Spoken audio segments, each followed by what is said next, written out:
दोस्तों आपको जानकर हैरानी होगी कि जोनाथन नाम का यह कछुआ दुनिया का सबसे बूढ़ा और जी रहा जीव बन चुका है। हाँ दोस्तों, इसका जन्म 1832 में हुआ था और अभी 2022 में इसकी एज 190 ईयर्स ओल्ड हो चुकी है और इसे दुनिया का सबसे बूढ़ा जीव होने का Guinness book of world record भी मिल चुका है। और अभी के लिए इसकी बात करें तो यह साउथ अटलांटिक के एक आइलैंड में रहता है, जहाँ इसकी अच्छे से देखभाल की जाती है और इसको कंपनी देने के लिए 2 और कछुओं को रखा गया है। और दोस्तों अगर हम बात करें इसके खाने की तो इसको खाने में सेब, केला, पत्ता गोभी, पालक, गाजर वगैरह दिया जाता है। तो यह कछुआ इतना बूढ़ा हो चुका है कि इसकी स्मेल करने की पावर भी चली गई है।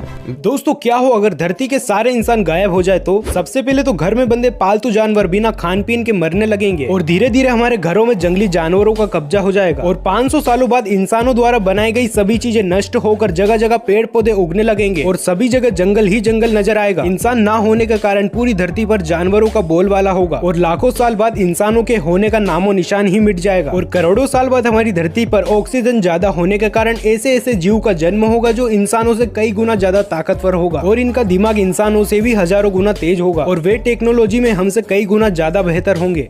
दोस्तों क्या आपने कभी उस देश के लोगों को कपड़े धोकर सुखाते हुए देखा है जहां पर ज्यादातर वक्त बर्फ की मोटी परत बिछी होती है और टेम्परेचर हमेशा -20 से -50 डिग्री सेल्सियस के बीच रहता है, जिससे खोलता हुआ पानी भी जम जाता है। और ये मोहतरमा इस खून जमा देने वाले ठंडे पानी में कपड़े धोने के लिए सबसे पहले एक जमी हुई झील को खोदकर पानी निकालती है और कपड़ों को धोकर इस तरह के बर्फ को पार करके एक स्टैंड पर कपड़ों को सुखाने के लिए लटका देती है। अब आप सोच रहे होंगे कि इतने ठंड में कैसे, तो भाई इन लोगों को ठंड में रहने की आदत हो चुकी है। इतना ही नहीं, ये तो इस बर्फ वाले पानी में डुबकी भी लगा लेती हैं।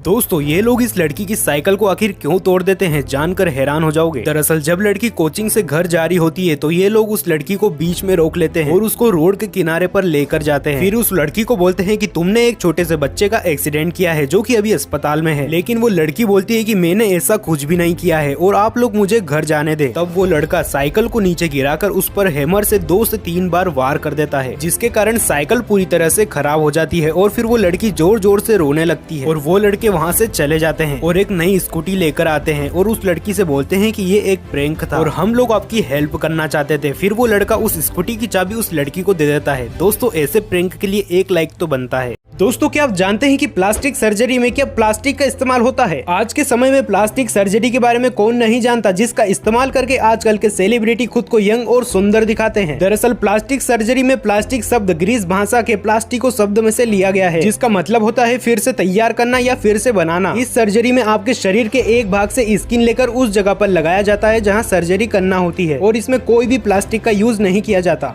दोस्तों जरा इस आर्टिस्ट भाई साहब को देखिए। ये आर्टिस्ट दीवार के कोने पर एक छोटा सा लॉकर रखते हैं और अपनी गजब की कलाकारी दिखाते हैं, जिसे देखने के बाद आपके भी होश उड़ जाएंगे। ये आर्टिस्ट इस लॉकर को इस तरह पेंट करते हैं कि मानो यहाँ पर कोई लॉकर है ही नहीं और पेंटिंग पूरी होने के बाद ये दीवार के साथ पूरी तरह से मैच कर जाते हैं और ऐसा लगता है जैसे यहाँ पर दीवार के अलावा कुछ भी नहीं है।